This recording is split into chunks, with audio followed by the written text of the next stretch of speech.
IAS officers எல்லாமே வந்து பார்த்தீங்கன்னா தலகால் புரியாமல் ஆடுறாங்கன்னா திமுக தலைவர் முன்னாள் முதல்வர் மு.க.ஸ்டாலின் அவர்கள் வந்து லண்டன் போயிருக்காரு இல்லையா அவர் குடும்பத்தோட. அங்கிருந்து வீடியோ கான்ஃபரன்ஸ் காலில் வந்து பார்த்தீங்கன்னா அவங்களோட எம்பிஸ் கிட்ட எல்லாம் வந்து நாடாளுமன்ற மழைக்கால கூட்டத்தொடர் வந்து வருகின்ற 20ஆம் தேதி நடைபெற போகுது இல்லையா, அதுக்கு எப்படி வந்து நீங்கள் செயல்படணும் அப்படின்னு சில ஐடியாஸ் எல்லாம் டிஸ்கஷன் பண்ணாங்க. உதயநிதி அவர்கள் இது கட்சி பதிவுன்னு பார்த்தா இளைஞரணி செயலாளர் இருக்காரு. இந்த பொறுப்பை வந்து அவரு ராஜினாமா பண்ணிட்டு கட்சியோட தலைமை பொறுப்புக்கு வர்றதுக்கு பேசிட்டு இருக்கிறதா சொல்லப்படுது.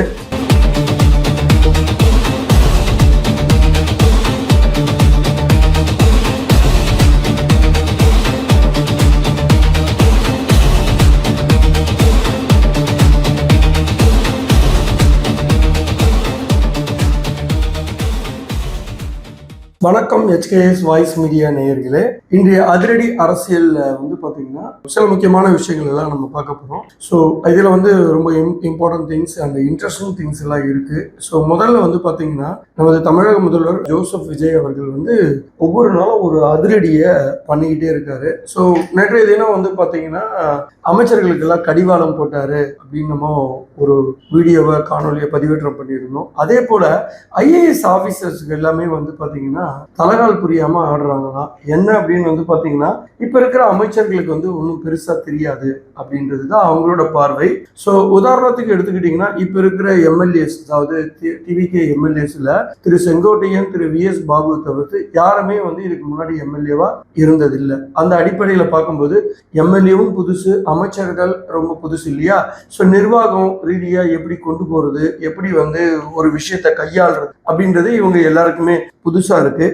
இதை பயன்படுத்தி தான் நிறைய செயலாளர்கள்லாம் வந்து பார்த்தீங்கன்னா இவங்க வந்து மந்திரிகளை வந்து சொல்ற விஷயங்களா இருக்கட்டும் எதுவுமே காது கொடுத்து கேட்கறது இல்லையா, ரொம்ப அசால்ட்டா இருக்கிறது, பதில் வந்து சரியா சொல்லாம இருக்கிறது, என்னாலதான் எல்லாம் நடக்குதுன்ற மாதிரி ஒரு தலகணத்தோட இருக்கிறதா வந்து பார்த்தீங்கன்னா முதல்வருக்கு வந்து உளவுத்துறை மூலமா ரிப்போர்ட் போயிருக்கு. இதெல்லாம் தான் வந்து பார்த்தீங்கன்னா ஒரு முதல் படியா வந்து இந்த 20 ஐஏஎஸ் ஆஃபீஸர் வந்து 2 தினங்களுக்கு முன்னாடி அதிரடியா முதல்வர் மாத்தினாரு. இதுல வந்து பாத்தீங்கன்னா மதிக்காததுன்றவங்கள ஒரு பகுதி இருந்தாலும் நிறைய பேர் வந்து தவறு செய்தவங்களும் இருக்காங்க. ஸோ அதனோட சார்பு தான் வந்து பாத்தீங்கன்னா இந்த அதிரடி ஐஏஎஸ் மாற்றங்கள்லாம் நடந்தது. ஸோ இப்போ முதல்வர் வந்து பாத்தீங்கன்னா ஆரம்பத்துல கொஞ்சம் ஸ்லோவா இருந்த மாதிரி தோணி இருக்கும். பட் இப்போ கிட்டத்தட்ட 76 நாள் ஆயிடுச்சு. கொஞ்சம் கொஞ்சமா வந்து பாத்தீங்கன்னா முதல்வருக்குரிய பக்குவம் அவருக்கு வந்துருச்சு அப்படிதான் சொல்ல முடியும். ஏன்னா ஒவ்வொரு நாளும் வந்து அதிரடியே தூள் கிளப்பிட்டு இருக்காரு. அந்த வழியில பாத்தீங்கன்னா இனி வரும் காலங்கள்ல இந்த அதாவது செயலாளர்கள், செக்ரட்டரிஸ், ஐஏஎஸ் ஆபீசர்ஸ் வந்து உத்தரவுகளை மதிக்காம மந்திரிக சொல்றத கேட்காம ரொம்ப அசால்ட்டா இருந்தாங்கன்னா, துறை ரீதியா வேலை செய்யாம இருந்தாங்கன்னா இவங்க மீது வந்து துறை ரீதியா கடும் நடவடிக்கை எடுக்க உத்தரவு போடுவாரு அப்படின்னு சொல்லப்படுது. அடுத்த கட்டமா அவர்களுக்கு தான் கடிவாளம் முதல்வர் போடுவார் என்று கோட்டை வட்டாரங்கள் பரபரக்கிறது. அடுத்ததான் வந்து பாத்தீங்கன்னா திமுக தலைவர் முன்னாள் முதல்வர் மு.க.ஸ்டாலின் அவர்கள் வந்து லண்டன் போயிருக்காரு இல்லையா அவர் குடும்பத்தோட. அங்கிருந்து வீடியோ கான்ஃபரன்ஸ் காலில் வந்து பாத்தீங்கன்னா அவங்களோட எம்பிஸ் கிட்ட எல்லாம் வந்து நாடாளுமன்ற மழைக்கால கூட்டத்தொடர் வந்து வருகின்ற 20ஆம் தேதி நடைபெற போகிறது இல்லையா, அதுக்கு எப்படி வந்து நீங்க செயல்படணும் அப்படின்னு சில ஐடியாஸ் எல்லாம் டிஸ்கஷன் பண்ணாங்க. ஸோ அதுதான் டாபிக் அதிகமா இருக்கு. இதுக்கிடையில வந்து பாத்தீங்கன்னா பரவலா வந்து திமுக வந்து பிஜேபி கிட்ட கொஞ்சம் க்ளோஸா போறாங்க அப்படின்னு ஒரு விவாதங்கள் வந்து சமூக ஊடகங்கள்லயும் அரசியல் பொதுவெளியிலையும் பாத்தீங்கன்னா பேசிக்கிட்டே இருக்காங்க. ஸோ இது உண்மையா அப்படின்றது தான் நம்ம சில விஷயங்களை கூட்டிட்டு காட்டும் போது இது உண்மையா பொய்யான்றது தெரிய வரும். ஸோ என்ன அப்படின்னு வந்து பாத்தீங்கன்னா இப்போ இங்க இருந்து இவங்க சட்டசபை தேர்தலா இருக்கட்டும், நாடாளுமன்ற தேர்தலா இருக்கட்டும், இவங்க கூட டிராவல் பண்ணது வந்து காங்கிரஸ், இடதுசாரிகள், VCK, IUML இப்படி வந்து பல கட்சிகள் வந்து இவங்க கூட கூட்டணியில இருந்தாங்க. கிட்டத்தட்ட 21 கட்சிகள் வந்து சட்டமன்ற தேர்தலில் கூட்டணியா இருந்தாங்க. ஒரு பலம் பொருந்திய கூட்டணியா இருந்தது.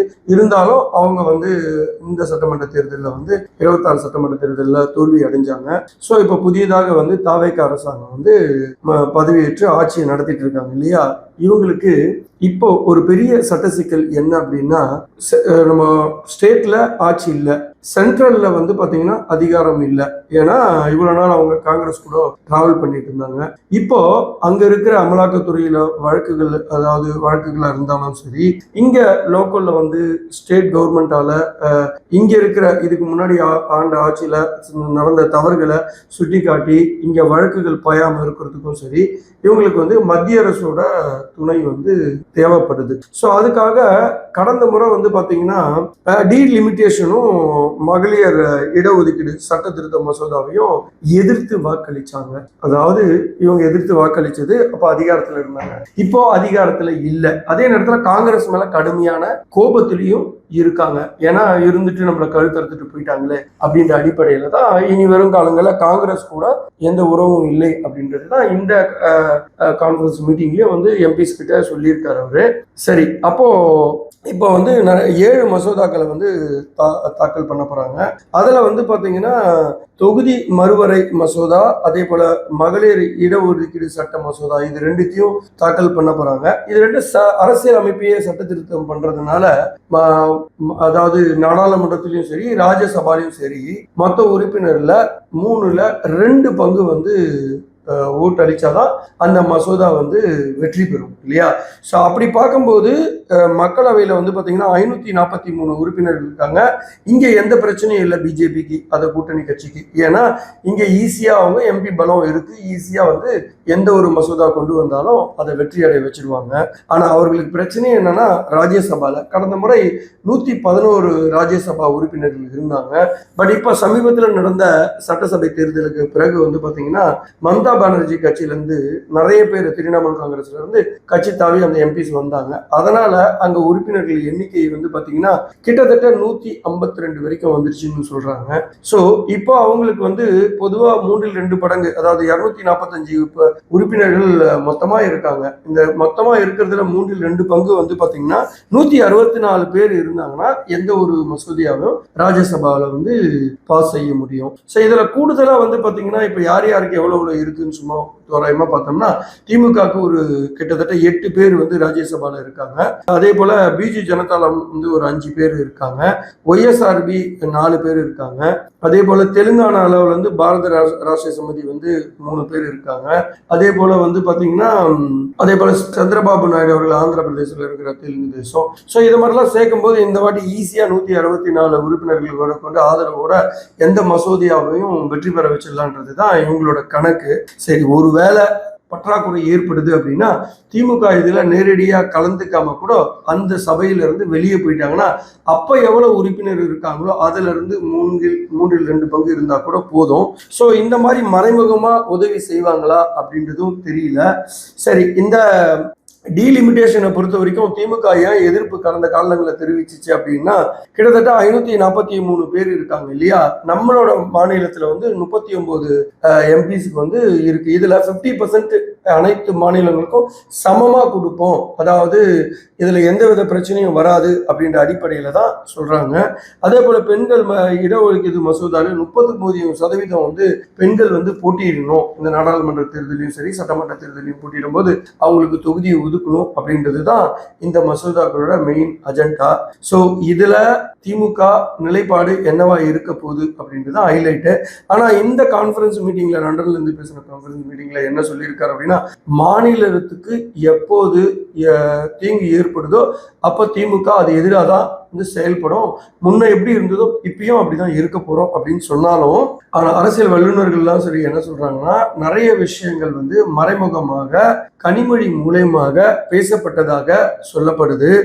இவங்களை பகைச்சிக்க முடியாது. ஏன் அப்படின்னா, இப்போ தற்போது டிவி ஆட்சி நடந்துட்டு இருக்கு இல்லையா? இந்த ஆட்சியை எப்படியாவது கவுக்கணும், ஆளுநர் மூலியமா நிறைய தொல்லைகள் கொடுக்கணும் அப்படின்றது தான் திமுகவோட விருப்பம்.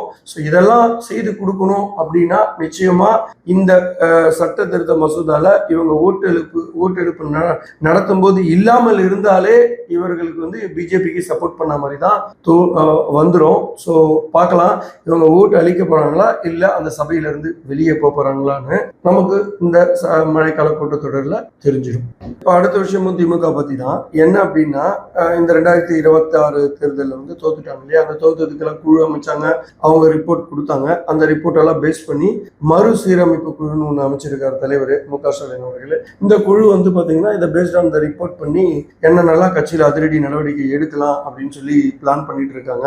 அதன் பிரகாரம் வந்து பாத்தீங்கன்னா 2 தொகுதிக்கு ஒரு மாவட்ட செயலாளராக போடலாம். அதே போல ரொம்ப நாள் வந்து சீனியரா இருக்கிறவங்க வயசானவங்க எல்லாம் மாத்திட்டு இளைஞர்களை கொண்டு வரணும், அந்த மாதிரி தலைமை பொறுப்பு பதவிக்கு மாவட்ட செயலாளர் பதவிக்கலாம் அப்படின்னு சொல்லி ஒரு ஐடியாலஜியை ஃப்ரேம் பண்ணி வச்சிருக்காங்க. அதன்படி பார்த்தா இப்போது இருக்கிற உதயநிதி அவர்கள் எதிர்ப்பு தலைவராக இருக்காரு இல்லையா, இவர் கட்சி பதவின்னு பார்த்தா இளைஞரணி செயலாளராக இருக்காரு. இந்த பொறுப்பை வந்து அவரு ராஜினாமா பண்ணிட்டு கட்சியோட தலைமை பொறுப்புக்கு வர்றதுக்கு பேசிட்டு இருக்கிறதா சொல்லப்படுது. ஸோ ஏன்னா இளைஞர்களெல்லாம் கொண்டு வரணும் அப்படின்றது தான் அவரோட ஐடியாலஜி. ஸோ அதன்படி பார்த்தா இப்போ தற்போது இருக்கிற துரைமுருகன் அவர்களுக்கு வயசாயிடுச்சு, அவரை இந்த பதவியில இருந்து நீக்கிட்டு இந்த பொறுப்புக்கு யாரை போடலாம் அப்படி பார்க்கும்போது ஒருவேளை உதயநிதி ஸ்டாலினும் போடலாம் அப்படின்னு சொல்லப்படுது. அப்படி இல்லைன்னா செயல் தலைவராக வந்து கூட பொறுப்பு இருக்கலாம் அப்படின்னு சொல்றாங்க. இதெல்லாம் வந்து இந்த பிரச்சனைகள் எதுவும் கட்சிக்குள்ள வெடிக்காம இருக்கிறதுக்கு தான் சமீப காலமா வந்து பாத்தீங்கன்னா அவருடைய அத்தை கனிமொழி அவர்களை ரொம்பவும் தாஜா பண்ணி போறாரு. கட்சிக்குள்ள எந்த ஒரு விஷயத்தை நடத்தணும்னாலும் அத்தை கிட்ட கேட்டு பண்ணுங்க அப்படின்னு சொல்ற அளவுக்கு மாறிட்டாருன்னு சொல்லப்படுது இல்லையா. இதெல்லாம் எதுக்கு அப்படின்னா இவர் கட்சியோட தலைமை பொறுப்பு வரும்போது அத்தையால எந்தவித பிரச்சனையும் வந்துடக்கூடாது அப்படின்றது தான் ஐடியாவா பார்க்கப்படுது. இது தலைவர் மு.க. ஸ்டாலின் அவர்கள் மகனுக்கு சொல்லிக் கொடுத்த வித்தியா என்னன்னு தெரியல. ஸோ எதுவோ எப்படி இருந்தாலும் இந்த விஷயங்கள் எல்லாம் வந்து செப்டம்பர்ல 30 விழா நடக்கிற போகுது இல்லையா. இந்த 30 விழா முடிஞ்ச கையோட இந்த விஷயங்கள் எல்லாம் அரங்கேற போகுது. நாமளும் பொறுத்திருந்து பார்ப்போம். சமீபத்தில் வந்து பார்த்தீங்கன்னா சாய்குமார் ஐஏஎஸ் தலைமைச் செயலாளராக இருக்கிறதுல இவர் பதவிக்காலம் வந்து முடிஞ்சிட்டு ஒரு 6 மாதம் வந்து இவருக்கு பணி நீட்டிப்பு செஞ்சாங்க இல்லையா. ஸோ இது பணி நீட்டிப்பு செய்யணும்னா மத்திய அரசோட அனுமதி கொடுக்கணும், அப்பதான் பணி நீட்டிப்பு செய்ய முடியும். இவரை பொறுத்த வரைக்கும் இவருக்கு மத்திய அரசு தான் இவரை இங்க வந்து தலைமைச் செயலாளராக கண்டினியூ பண்றதுக்கு தாவேக அரசாங்கத்துக்கு ஆளுநர் மூலியமா அறிவுறுத்தினதா சொல்லப்படுது. ஏன் அப்படின்னா இவரை பொறுத்த வரைக்கும் சாய்குமார் அவர்களை பொறுத்த வரைக்கும் வந்து பாத்தீங்கன்னா டிவிகே பிஜேபிக்கு மிகப்பெரிய ஒரு பாலமா இருக்காராம். அதாவது ஆளுநர் மூலியமா வரும் குடைச்சல் எல்லாம் இவர் மூலியமா தான் சமரசம் செய்யப்படுது அப்படின்னு சொல்லப்படுது. ஸோ இந்த சாய்குமார் அவர்கள் தான் வந்து பாத்தீங்கன்னா நிறைய ஐஏஎஸ் யார் யாரு என்னென்ன பண்றாங்க, யாரை மாத்தணும், போனோம் வரணும், நிர்வாகத்தை பத்தி அத்தனையும் முதல்வர் விஜய் அவர்களுக்கு புட்டு வைக்கிறாராம். ஸோ அதன் அடிப்படையில் தான் வந்து பார்த்தீங்கன்னா இப்போ 20 ஐஏஎஸ் ஆஃபீஸர்களை மாற்றினாங்க இல்லையா. ஸோ இதுவுமே இவரோட ஆலோசனையின் பேரில் தான் மாற்றப்பட்டது அப்படின்னு சொல்றாங்க.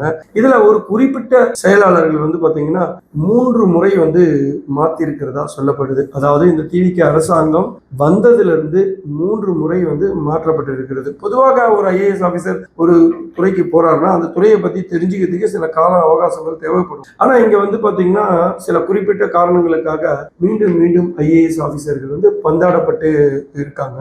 சோ அதனால எது செய்தாலும் முதல்வர் அவர்கள் சாய்குமார் அவர்களை கேட்டுதான் செய்யறாராம். இது ஏன் சாய்குமாருக்கு வந்து இவ்வளவு பலமா அப்படின்னு நம்ம பார்க்கும்போது இவர் வந்து பாத்தீங்கன்னா நமது நாட்டின் வந்து தேசிய பாதுகாப்பு ஆலோசகராக இருக்கிற அஜித் தோவல் அவர்களுக்கு வந்து பாத்தீங்கன்னா நெருங்கிய நண்பரும் கூட. ஸோ அவரோட சப்போர்ட்ல எதுவாக இருந்தாலும் பிரச்சனைகள் ஒன்று இந்த டிவிகே அரசாங்கத்துக்கு வரும் அப்படின்னா அது வந்து இவர் மூலியமா பிரதமர்கிட்ட இவர் அதாவது அஜித் தோவல் மூலியமா வந்து அது நிவர்த்தி செய்யப்படுகிறதா சொல்லப்படுது.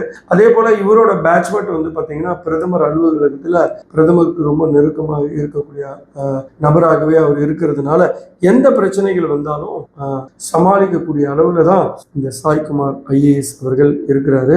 ஸோ இப்போ ஆளுநர் ஏதாவது ஒரு குடைச்சல் கொடுக்குறாரு, ஏதாவது ஒரு பிரச்சனைகள் பண்றாருன்னா இந்த சாய்குமார் அவர்கள் தான் அதெல்லாம் நிவர்த்தி பண்றாராம். அது போக இல்லாம சாய்குமார் அவர்கள் வந்து அதானி அவரோட ரொம்ப நெருங்கிய வட்டத்தில் இருக்காருன்னு சொல்லப்படுது. ஏன்னா இவர் மின் வாரிய சேர்மனா இருக்கும் போதே ஸோ அதானிக்கு நிறைய ஃபேவர் பண்ணி அதானி குடும்பத்துக்கு நிறைய ஃபேவர் பண்ணி கொடுத்துருக்கிறதுனால அந்த ரிலேஷன்ஷிப் இன்னுமே பலமா செயல்படுறதுனால டெல்லியில ஏதாவது ஒரு பிரச்சனை விஷயம் ஆகணும்னா இவர் மூலியமாகவும் அதானி அதாவது சாய்குமார் அவர்கள் அதானி மூலமாகவும் சில விஷயங்களை சாதிச்சுக்கிறாருன்னு சொல்லப்படுது.